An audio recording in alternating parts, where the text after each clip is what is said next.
Good morning, everyone.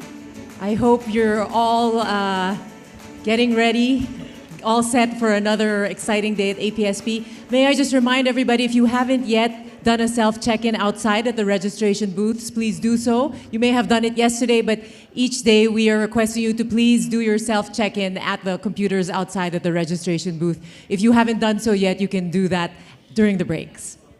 Good morning again, ladies and gentlemen. Welcome to day 2 of the ADB Asia Pacific Social Protection Week. I'm Mitzi Borromeo, very happy to be your MC this week. Great to see you all again, and also to all of those joining us online, a warm welcome to all of you. We had quite a packed day yesterday, took in a lot of information, learned a lot, and did a lot of networking. And today, we're going to do more of that. We have a great agenda for you today. Recognizing the importance of enhancing national capacities for designing and implementing inclusive and effective social protection systems, ADB and socialprotection.org have put together a survey to assess the learning and knowledge sharing needs in the Asia-Pacific region. So we're asking for a bit of your help, just some of your time, just 5 minutes, if you could kindly complete this survey. So you'll see a QR code outside displayed by the concierge and also at the socialprotection.org booth. You can scan that QR code to access the survey, also at the marketplace at the socialprotection.org booth. So this QR code will also be shown on the LED screens outside. You may scan those during the break to answer the survey. We'd really appreciate your help and inputs on that. Now, some of you have asked about the PowerPoints that are being shown this week. They will be available on the Events Air mobile app.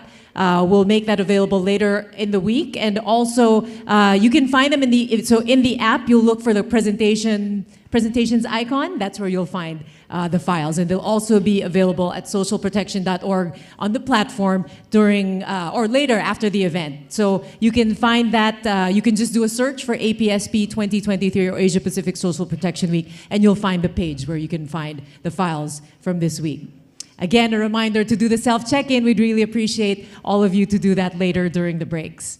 So, just a quick recap of yesterday, everything we discussed. We started with the big picture. So first we had Santiago Levy in his keynote, and then the panel discussion, which brought together different country voices on how Asia has coped during COVID-19 and all the rapid changes we're experiencing, and what policy makers' priorities are going forward in response to some major shifts in drivers, including inflation, just transition, and climate adaptation. We followed with big picture sessions in areas like just transition, inflation, and food security and nutrition. Today, we're going to look more at the program level, and tomorrow, we'll focus more on implementation and charting a path for the future. Just a reminder that the plenary conversations during these panel discussions serve to set the scene for the afternoon parallel session. So unfortunately, due to time constraints, we don't have much time for the Q&A, as much as we'd like to keep the discussions with the audience going, but we encourage you to send in your comments or your questions in the Events Air mobile app, and we'll try to accommodate the questions as we can. Of course, we can continue the discussions off stage during the networking sessions or in our meetings and discussions outside. There's also more time for audience participation during the parallel sessions in the afternoon, and of course, follow on through during the break times. So we begin today with a very important message from the Honorable President of Timor-Leste and 1996 Nobel Peace Prize laureate, President Jose Ramos Horta. He'll give us more perspective on the transformative power of social protection and its significance for the Asia-Pacific region. President Ramos Horta has been a staunch advocate for social protection in his country and the region. His commitment to this cause is also reflected in Timor-Leste's strong representation in this important gathering of social protection stakeholders, so of all of you. So some of you who were present at the World Food Program-led session on food security, nutrition, and social protection may have had a chance to view the video message already. But given the relevance of his message for the larger APSP gathering, we're pleased to share his message here with all of you to kick off day 2 of the APSP week. So without further ado, ladies and gentlemen, the Honorable President Jose Ramos Horta.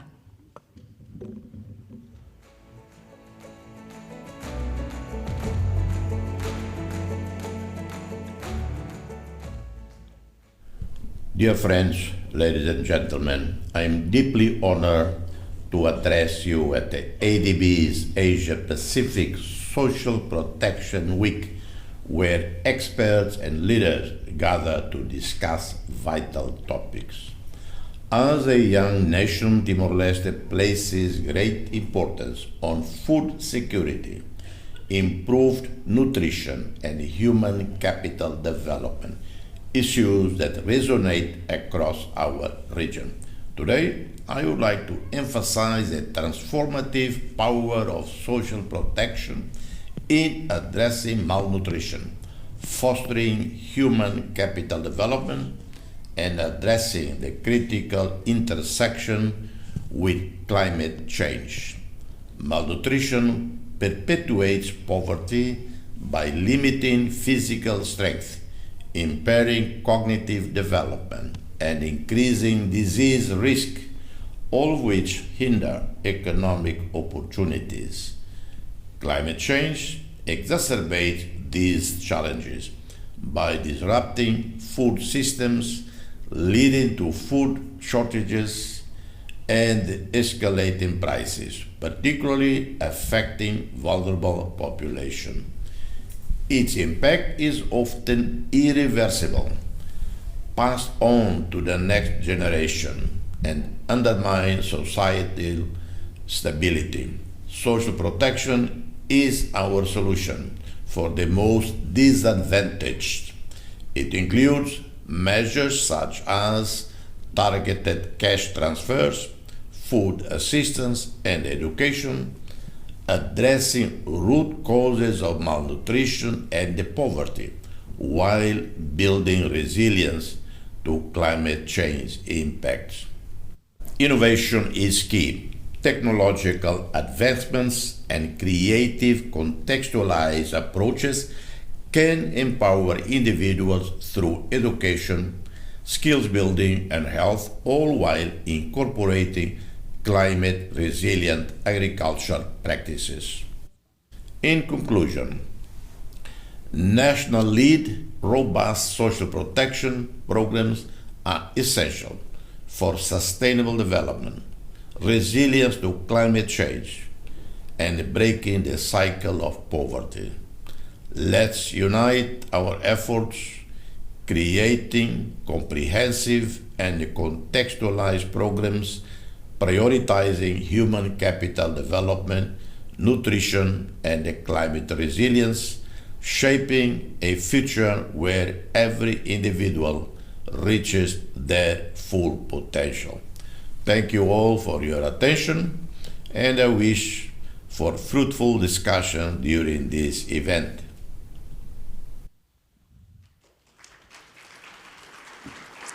Thank you to President Jose Ramos Horta for that very important message explaining the transformative power of social protection in addressing health, particularly malnutrition.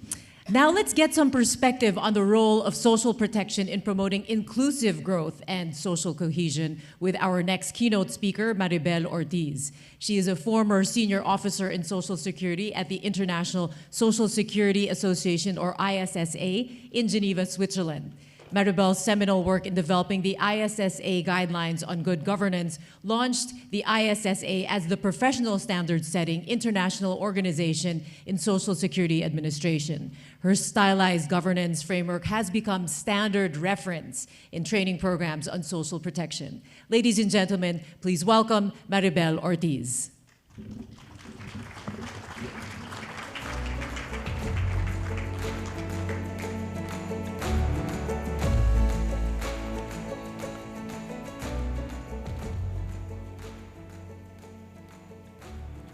Good morning, everyone.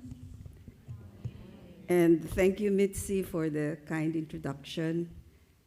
Many, many thanks to Wendy for bringing me here and making me part of this very stimulating conference in the beautiful premises of the Asian Development Bank. What an honor to make this presentation after the inspiring message of His Excellency, President Jose Ramos Horta. Ladies and gentlemen, thanks to COVID-19 vaccines, the global community is now able to turn its full attention to recovery efforts following a pandemic that virtually brought the world to a standstill, destroyed lives and livelihoods, devastated economies and businesses.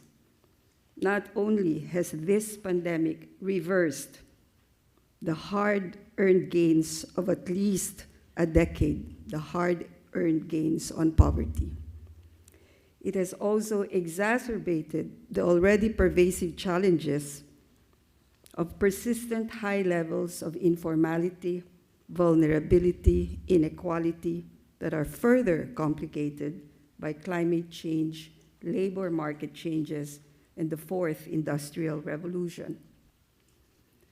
Build back better. Be more resilient. Be more inclusive. These are now the goals that are driving the national efforts of every country to recover not just from this pandemic, but at the same time to prepare and be ready for emerging threats and potential crises looming in the horizon. So how can Social Security and social protection help in building back better?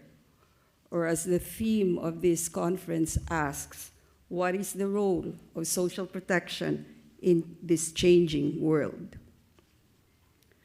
What I would like to propose this morning is to step back from the world of Social Security and to expand our perspective to the ecosystem to which Social Security belongs. Let us connect some ideas and describe a framework that could help countries revisit the architecture of their social policy framework that supports the inclusion and resilience of their citizens. Let us try to help our political leaders, policymakers, and administrators with some ideas on how to connect the dots and why they should connect the dots. Any definition of inclusion and resilience must include the concept of economic empowerment. And I loosely define economic empowerment as enabling people to meet their own needs and their sense of well-being. Without economic empowerment, it would be difficult, if not impossible, for people to feel included in society, much less be resilient in the face of adversities. The best route to economic empowerment is through gainful and productive activities, which are grounded on the skills, talents, and capabilities of people, as well as their access to resources and opportunities. Now, the long-standing objective of Social Security is to support and protect the incomes of people and their families against a number of life contingencies. Receiving financial support does have strong, inclusive effects, but these could be self-limiting and short-lived, especially if the underlying roots of poverty, vulnerability, or deprivation are not addressed. This underlines the importance of social assistance programs and social protection floors that, in addition to providing basic income security, seek to develop the potentials of people and provide access to resources and opportunities for their economic empowerment. To paraphrase the great philosopher Lao Tzu, give a family fish and you feed them for one day. Enable them to learn how to fish and you feed them for a lifetime. These then are the two main pathways through which Social Security contributes to inclusion and resilience.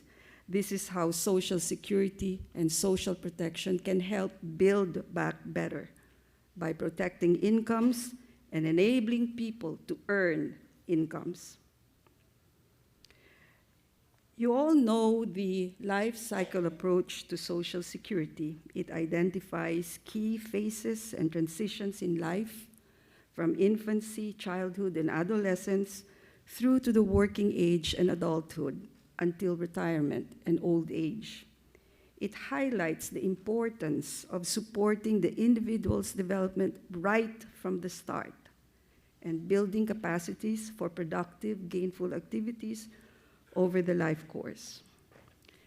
When we overlay the different types of contributory and non-contributory programs, including social protection floors, on an individual's life cycle, the types of risks covered by these programs are quite comprehensive.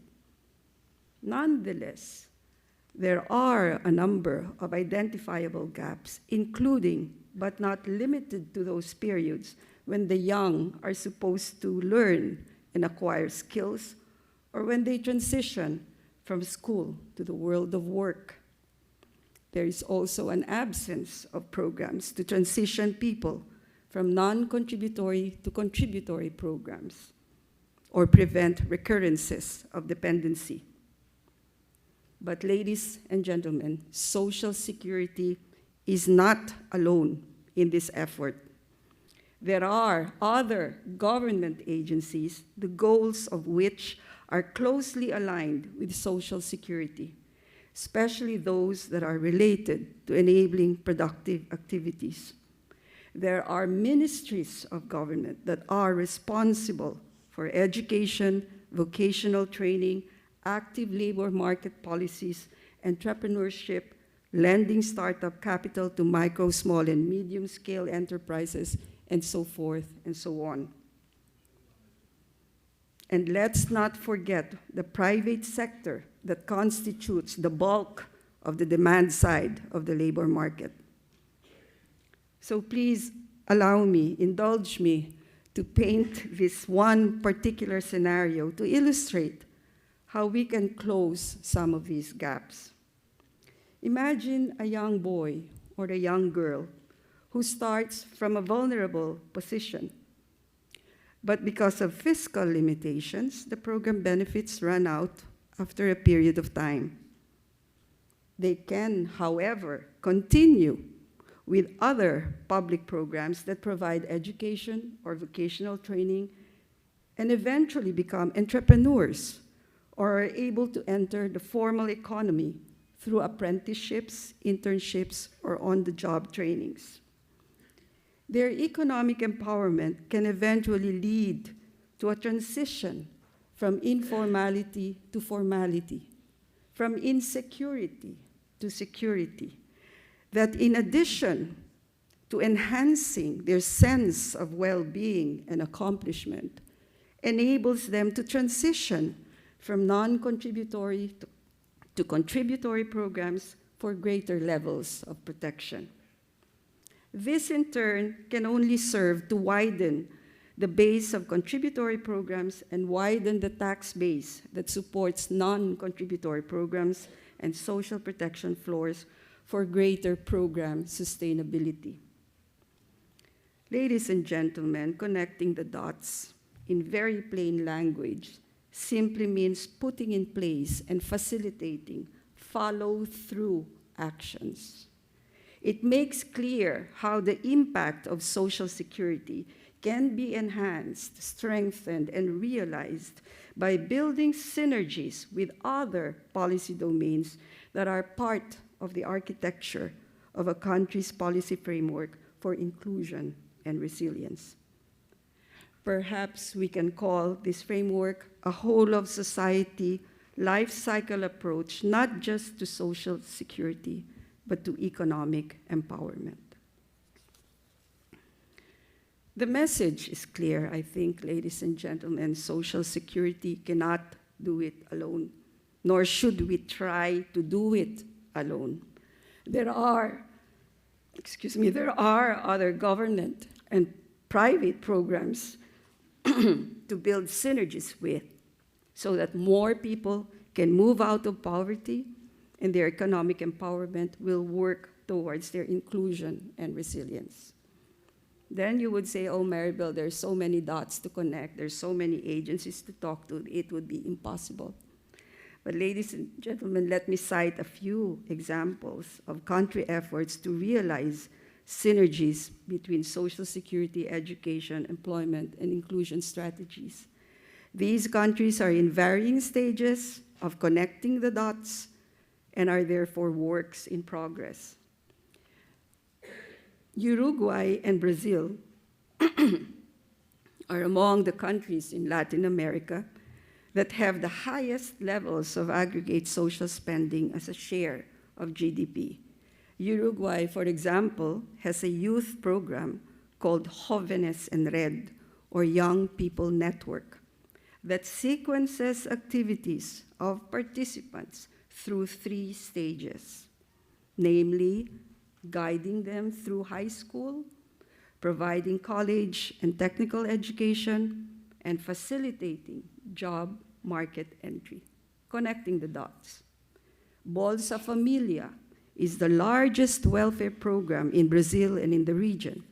It has been consolidated into a national strategy called Brazil Sem Miséria, or Brazil without extreme poverty. And it consists of 3 pillars: an income guarantee delivered through Bolsa Familia, economic inclusion through programs that generate income and employment in urban areas through training, microcredit, labor intermediation services, etc., and access to public services that are available in the country. Thank you. The South African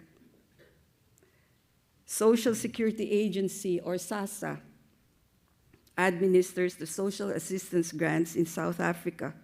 SASSA was established in 2004 precisely to reduce fragmentation, overlaps, and inconsistencies in the administration of social grants that previously were decided upon by 9 different regions and 9 different authorities. SOCPEN is the Social Pension Integrated Management Information System of SASSA. It is linked to other government databases, including, notably, the Department of Education, to allow SASSA to identify and track the children who might be left behind. SOCPEN is a work in progress. There are still administrative bottlenecks. There are capacity limitations, further integration and coordination needs with agencies such as the Department of Health, social registries on household characteristics and conditions, and so on. But the point is, they are working on connecting the dots.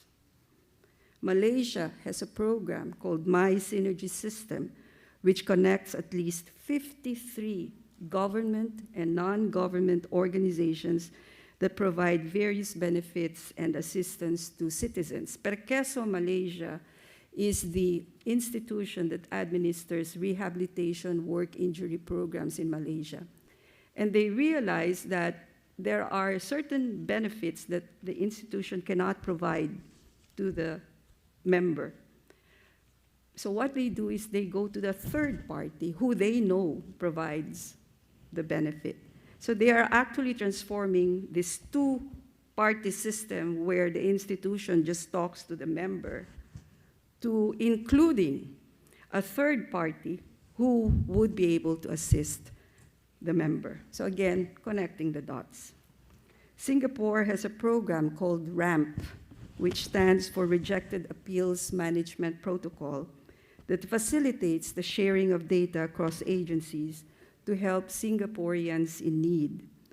The Central Provident Fund Board of Singapore noticed that when Singaporeans have a need for money to pay hospital bills, school fees, household expenses, and so on, they have a tendency to go to the CPFB and run down their Provident Fund. So CPFB says, no, we're not going to let you run down your Provident Fund because there are other agencies who can help you. And so instead of just rejecting their application to withdraw from their Provident Fund, they go the extra step of referring the member to the relevant agencies that can help. So again, connecting the dots. And it was a delight yesterday to listen to Dr. Denny of Indonesia talk about Kartu Prakerja. I think this is the way to go. Malta has a program called Making Work Pay, which is a four-pronged active labor market strategy that involves building skills and independence, providing work support, promoting job retention and re-entry to work, engaging employers.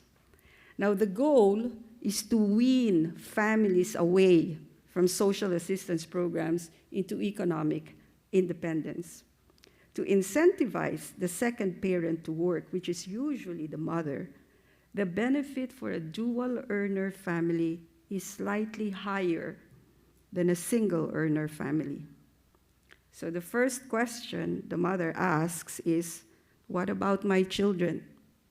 And the ministry responds, not to worry. You will receive free child care services. So the second question is, but where will I work? And the answer is, the ministry is coordinating with private sector employees to offer job placements. Then the ministry says, listen, this is what's going to happen. In the next 3 years that you are employed, your social assistance benefits will taper off over a period of 3 years, from 65% to 45% to 25%. So the second parent is motivated to learn a skill in 3 years. And to incentivize the private sector employers, they receive over the 3-year period 25% of the benefit. And you can see that in this 3-year period, the ministry is able to save 10, 30, and 50% of the funds, which are then rechanneled to finance placement services and training programs to wean more family out of social assistance. So everybody wins. Women are activated back to work. Families are weaned off welfare dependency. After 3 years, the second parent becomes eligible for contributory social security programs as employees. Employers receive a 25% subsidy to train staff, and government savings are rechanneled to other poverty alleviation programs. Okay, I know I'm running down my time, but I cannot not mention Estonia. Estonia is known as the most advanced digital society in the world. It ranks first in the development and application of digital public services and is among the top 10 countries in the world in terms of its pace of its digital journey. Bureaucrat is the official AI-based virtual assistant of Estonia. Its most visible element is this chatbot named Bureaucrat. But it is certainly more than a chatbot. In fact, Bureaucrat is the face of an interoperable network of AI applications that combines and interacts with all other government AI agents, bots, and assistants. It thus serves as a centralized, united channel through which citizens can access the whole spectrum of government services. So unlike regular chatbots, which we are familiar with, that simply repeat public information based on frequently asked questions by users, the services and information offered by Bureaucrat are based directly on the user's data. This allows a truly tailored and personalized way of serving the citizen. So citizens can apply for benefits, file taxes, renew passports, renew driver's licenses, authorize certain actions such as the submission of applications, make payments or contracts, or change data in social registries, and so forth. And if this is not enough, the beauty of Bureaucrat is that it does not require any digital skill. You don't need any digital skill to navigate websites or use search engines because the bureaucrat uses the most intuitive form of communication, which is the human voice. So it's like Alexa or Siri. You just talk to your phone and you say, I want this, what is happening to this? And bureaucrat can respond to you. And this is not all. In the near future, Estonia plans to add another layer of AI-enabled services to enable bureaucrats' interactions with the private sector AI bots and assistants. Not only that, it also plans to establish interoperability with AI systems in neighboring countries. So for example, should bureaucrats become interoperable with other country systems, then an Estonian woman, for example, who goes into labor in Finland could use bureaucrat to set up a transportation to a hospital, get all her needs taken care of, even if she is outside of the country for the moment. So in my opinion, the system that Estonia has and is continuing to develop comes closest to the whole of society framework that we just described. This gives me hope that the framework is doable, that it's not far off into the future, but is actually very possible, at least in my lifetime and certainly in many of yours.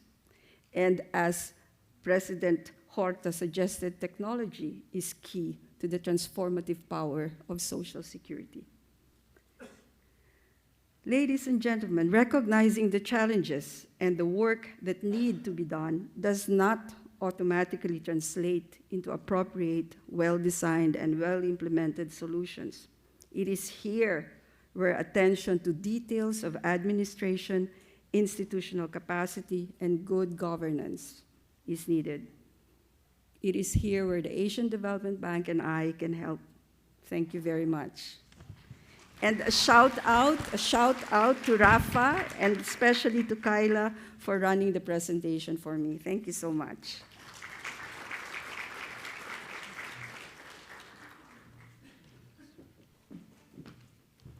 Thank you very much, Dr. Maribel Ortiz. You really gave us a clear map of the path towards true inclusion and resilience. So thanks for connecting the dots for us.